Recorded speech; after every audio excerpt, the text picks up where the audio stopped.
कांग्रेस के वरिष्ठ नेता दीपक सिंह हमारे साथ मौजूद हैं बातचीत के लिए। कई मुद्दे हैं जिस पर बात करेंगे।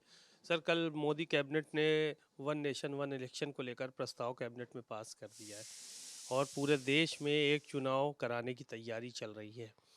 क्या सोचती है कांग्रेस पार्टी? आप लोग क्या सोचते हैं इसके बारे में? अब मोदी सरकार ने बहुत सारे ऐसे प्रस्ताव पास किए हैं, बहुत सारे बिल रखे हैं जो आज भी पेंडिंग है। सवाल इस बात का है, जब देश आज़ाद हुआ था तो चुनाव 7 हुए, लेकिन विसंगतियां हैं, जिन राज्यों में बहुमत नहीं मिलता, बहुत बार केंद्र सरकार में बहुमत नहीं मिलता, तो ऐसी दशा में स्थितियां स्पष्ट नहीं होती हैं। ये मुश्किल काम है। मुझे लगता है भारतीय जनता पार्टी जो भी आज के हालात हैं, महंगाई, बेरोजगारी, भ्रष्टाचार, खास तौर से अडानी का मुद्दा जिस तरह से देश की जनता में एस्टेब्लिश होता जा रहा है कि भारतीय जनता पार्टी की मोदी सरकार पूरी तरह से अडानी के लिए काम कर रही है, देश के लिए नहीं काम कर रही है।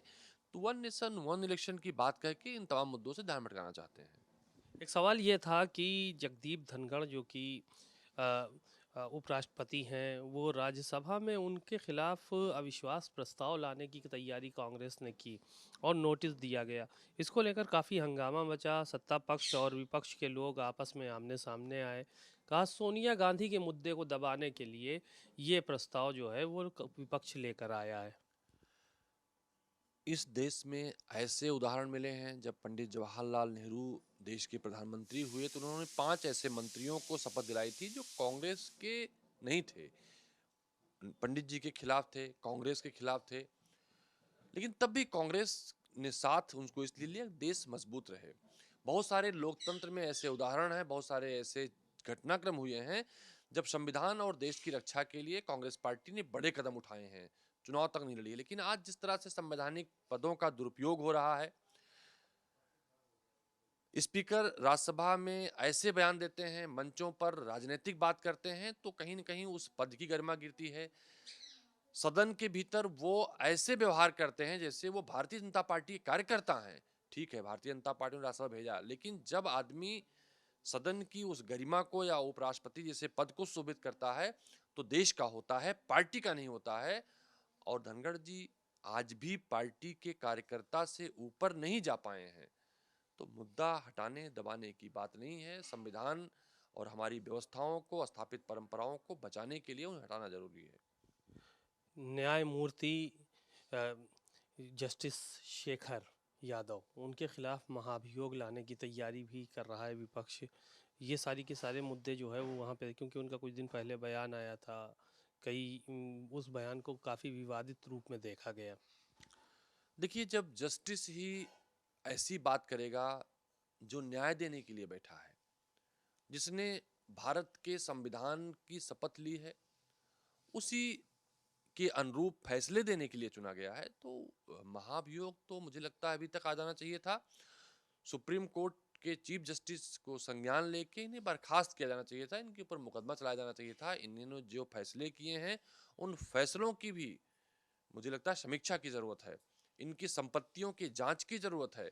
जिस तरह से ये घटनाएं घट रही हैं, देश में पहले कहावत कही जाती है थी कि एक मछली पूरे तालाब को गंदा करती है। ये गंदी मछलियां चाहे जिस भी विधा की हों, जिस भी विभाग की हों, जिस भी तरह की हों, उन्हें समाज में और उन्हें उस व्यवस्था में रहने का हक और अधिकार नहीं होना चाहिए।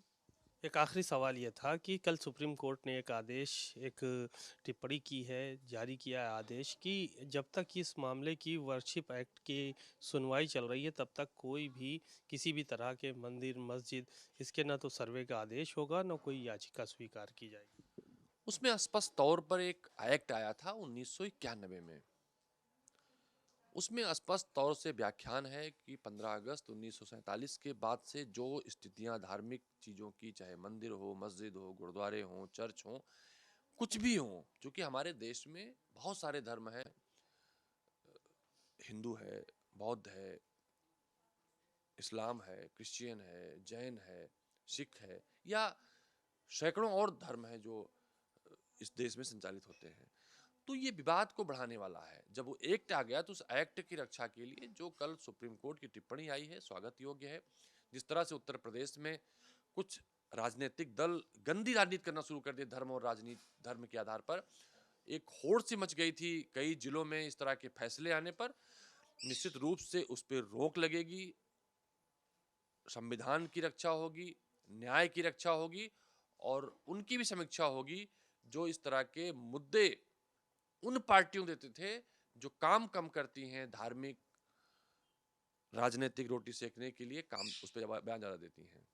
शुक्रिया।